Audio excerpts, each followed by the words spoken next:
அனைவருக்கும் அஸ்ஸலாமு அலைக்கும். நான் உங்கள் ரெட் ஹில்ஸ் பாஷா.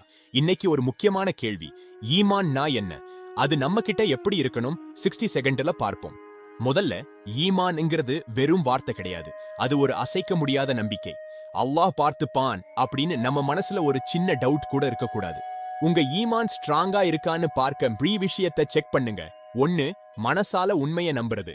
2, அத வாயால சொல்றது. 3, ரொம்ப முக்கியம், அத நம்ம செயல்ல காட்டுறது. ஈமான் ஒரு பறவையோட 2 இறக்கை மாதிரி.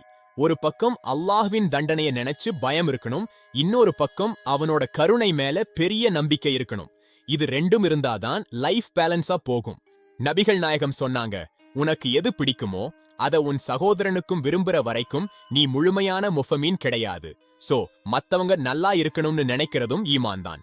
கஷ்டம் வரும்போது பொறுமை, சந்தோஷம் வரும்போது நன்றி, இது இருந்தா உங்க ஈமான் சூப்பரா இருக்குன்னு அர்த்தம். இந்த வீடியோ பிடிச்சிருந்தா லைக் பண்ணுங்க, ஷேர் பண்ணுங்க. இன்ஷா அல்லாஹ் அடுத்த வீடியோல பார்ப்போம்.